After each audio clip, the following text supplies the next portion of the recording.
Most of you guys who are watching my video for some time, you already know that I don't cover US topic a lot. However, I know there are a lot of people who are interested to know about US. So I'm going to start my US series where I'm going to cover different topics, especially for students who are now confused which is the best country for them. Of course, there's pros and cons of going to US versus other countries. So today my topic is which are the high demand jobs in US and what kind of salary can you expect. However, I'm not doing the talking alone. I have got a special guest who is already in the US who's going to talk about the high demand jobs in US and the salaries you can expect. So if this topic is of any use to you, make sure you keep watching the video till the end. But before that, a quick introduction about myself. My name is Sarika and welcome to Your Knowledge Buddy. If you guys want to study abroad in any of this listed country, whether it's for bachelor's, master's or PhD, my team can help you free of cost. What do you have to do? Fill the form which is provided in my video description and pin comment and they will reach out to you soon. So without any further delay, let's get started with today's video by inviting my special guest, Harnoor Singh. Hi Harnoor, welcome to Your Knowledge Buddy. And if you don't mind, can you please introduce yourself to my audience, please? Sure. Hi everyone, I'm Harnoor, currently in the US as a software engineer, and I have studied in the US. I did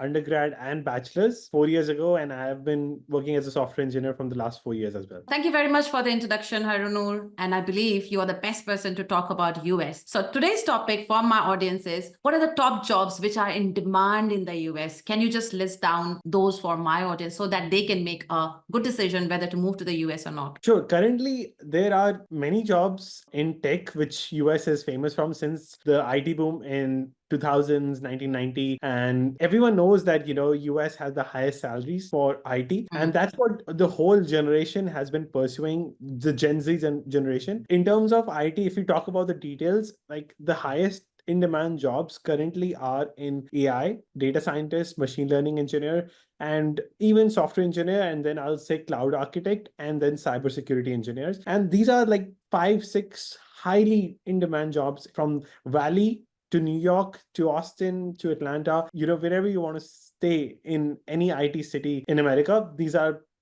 highest in demand everywhere. Can I just ask you something? Because you touched upon the only technical roles within IT. IT is huge, yeah? So there are non-technical roles as well, say business analysts, product owners, and project managers. What about that? Is that also in demand in the US? Those are, but think about from a team perspective. If a company has 20 engineers, they will have one PM for that team. So there is obviously less demand, but there's demand for sure. The hype of MBA is still there to become product manager, product owner, UX designer. Those are still there, but those are some niche areas where if you have the expertise, you will have many opportunities. But if you are just an average person in those areas, maybe not. Because of the IT boom and AI boom, like any average AI engineer can surely get a job, because you see an opening, it wipes out immediately. It goes away immediately. But talking about those roles, PM, product owners, it's hard to say. All right. But there is demand. We covered IT. What are the other jobs other than IT which are in demand in the US? Other than IT, I'll say the biggest demand, since Gen Zs are choosing more white collar jobs, is in construction. So this year itself, there was a $20,000 salary increase in construction jobs, because many Gen Zs are choosing just, IT jobs, and there is lack of construction workers, construction engineers.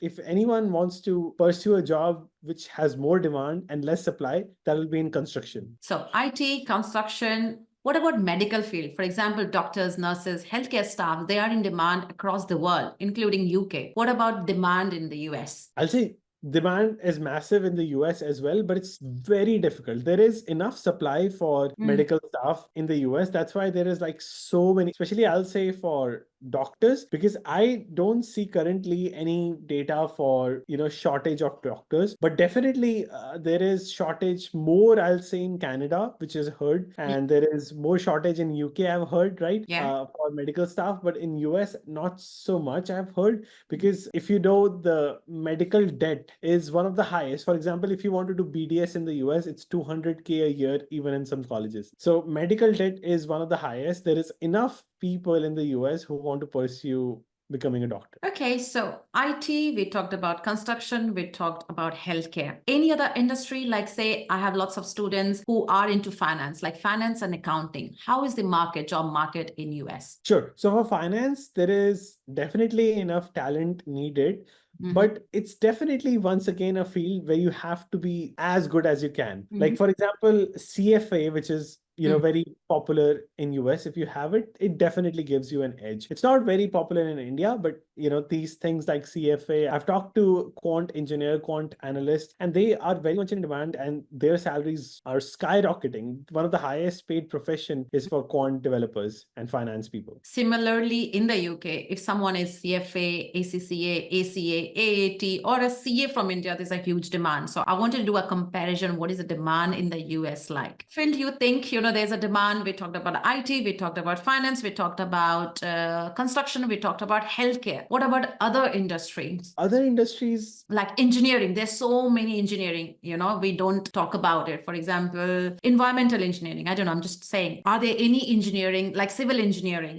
is it in demand? Mechanical engineering, is it in demand? I'll say it's not very popular. So Okay. I don't have enough expertise for civil engineering and other engineering, but I can say that for research, there is enough opportunities for sure. If you want to become a civil engineer, I'm not sure how many jobs are there, but I can say that if you want to be a researcher in civil engineering or biomedical engineering, environmental engineering, there is enough opportunities everywhere, especially UT Austin. I visited a student. They said also, like, there is more than $1 billion funding. The endowment fund is so huge in UT Austin for engineering, like, environmental engineering and all of that fields. So there is research demand, but corporate demand, I cannot say on that. So I'm just thinking about now next field. I don't know if you have any idea. Teachers, like in UK, there's a huge demand for teachers. They don't have enough teachers. Do you think you have a demand for teachers? They need teachers? Absolutely. They need teachers everywhere. For example, we have so many immigrants coming from Mexico. So those immigrants like need some level of understanding in Spanish sometimes. So some teachers are like really fast in learning Spanish so that they can understand their students better. And some teachers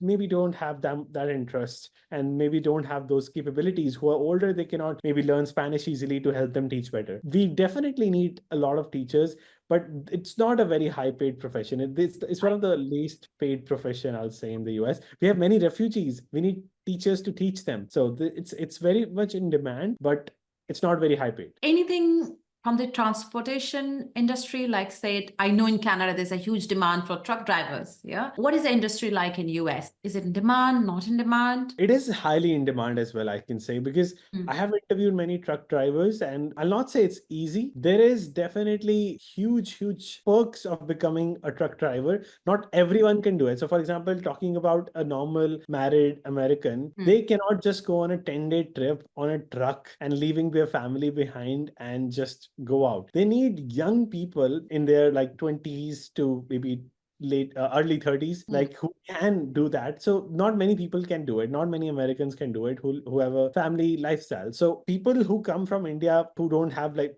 families in the US, they get lucky, they are able to do it. So there is demand definitely for them. So who do you think take those kind of jobs? Do they bring people from India, or are they students who move there and if they are looking for a job, they end up in such kind of jobs? For example, when you said truck drivers, like Indians are the one who are taking that role, right? So how do they bring Indians? Are the Indians coming directly from India on a work permit, or is it like students who land in the US and if they struggle to find job in their field, any field, then they take up this job because it is in demand? That's an interesting question. I think any immigrant who doesn't have a job is able to take it. But I can say only the people who are somehow documented in the US, they can easily take it. People who are not documented, they are also able to take it, but it's a bit harder. So I'm not sure a student coming here to study can take it. So majority of the students who come to the US, they come for IT or STEM fields, right? I have not seen a single student who will come to learn or take a course in truck driving. So people who either come like maybe illegally, they take it, they get documented and then do it. Or people, especially like it's dominated by people from Mexico, South America, and India. Like in California, there's a big truck driving community. Thank you. Thank you for explaining that in detail. So I'm going to move to my next question, which is about salary. So you did explain in your introduction that the students who get into the STEM field, they are highly paid. So from your experience and your knowledge, can you just give a bracket? What is this starting salary? Say, as a fresher, I go to the US to do my master's. What kind of salary can I expect in the STEM field? So it can be as low as $70,000-$80,000 in IT STEM field, as high as sky is the limit, 400K, 500K. Like a fresh student doing masters can reach that, depending on where you are. Even 250K. I'll say the average will be 120K in the US if you do masters and IT. So thank you for answering all those questions. Now, the next question which comes to my mind is like students who move to US, what are the best job sites that they should be using to find job? The best websites in terms of STEM are LinkedIn, the most popular one, Indeed, then Glassdoor, Twitter, and then last would be just going to each company's website and applying there. And also last will be Google Jobs as well. Twitter is something I'm surprised. I don't know in the UK if any employer, they publish any jobs on Twitter. Maybe they do. I don't think it's that popular. I think LinkedIn is a big place where all the employers publish their vacant jobs. Okay, thank you. I'm noting that now. So Twitter people don't publish jobs, but a lot of the CEOs, they just tweet, I'm looking to hire, a lot of people do get hired. I know so many people who got hired in SpaceX and Tesla just because of Elon Musk's tweet. For students who are watching this video, what kind of courses do you recommend them to do if they plan to move to US in the future? I will say do data science, computer science, and cybersecurity. These covers most of the IT concentrations with highest demand, and this should be pretty good enough. And for medical professions, there is popular majors like Masters in Public Health, which is 1 to 2 years. Then there is, obviously you can become doctor, and it's a huge process, residency and all. You can do that too. Do you see a common trend that students move from India directly, like after their bachelor's, or do they gain some experience? And what is your suggestion for them? Do they need to gain some experience from India, or do you think they can come just after their bachelor's and you think easily they can find their job after their master's? I think currently the struggle is insane. Like, for example, I went to so many universities in the US. Less than 10% of students in many universities have job offers. People are struggling. People are maybe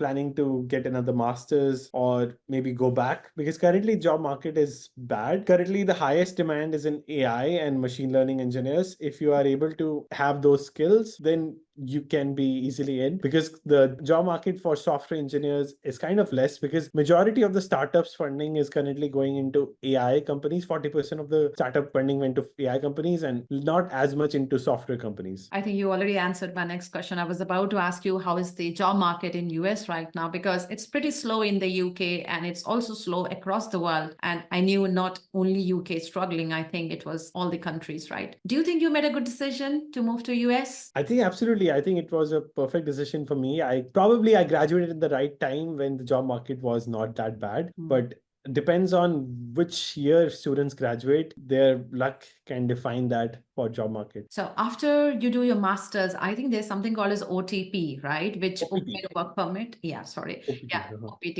So they get that work permit only if they are from STEM field, right? Not every student get that. Every student gets it who graduates here 1 year. If you are in STEM field, you get for 2 more years. That becomes total 3 years. And then they can find a work for themselves or sponsorship after that, right? If they want to continue living in the US. But we'll talk about that more in our next topic. Just one last question before I let you go. What is your suggestion for students who are struggling to find job in US? What do you suggest them? I suggest them to go where there is actually opportunities as compared to just randomly applying. An example would be as compared to just randomly looking for recruiters on LinkedIn, go where people are actually looking forward to hire. For example, conferences, AI events, and career events where people come actively looking for jobs, and try to get their emails, those recruiters' emails, and email those recruiters as compared to just searching online on any random recruiter. So yeah, go anywhere where people are actively coming to hire. Like there are so many events in Austin, San Francisco, New York, Atlanta. Just network with the right people and find everywhere there is hiring. Thank you. Do you also recommend students to do like any certification which is going to help them or get their chance better to be invited for interview? I'll say AWS certification, Google GCP certification, Amazon Azure certification. That's the only certification I think that has some hype. Other than that, I don't think any other certification helps. Just knowledge and projects are more than enough. Okay, awesome. Thank you very much for coming and discussing this topic with me. So I believe this is clear to students which are the high demand jobs in US, and also we touched upon a little bit on the salary as well. If you guys got any questions for me or Harnoor, please let me know in the comment section. And thank you for watching this video till the end. And thank you, Harnoor, for coming and sharing your knowledge with my audience. Thank you and all the best to you. Thank you so much.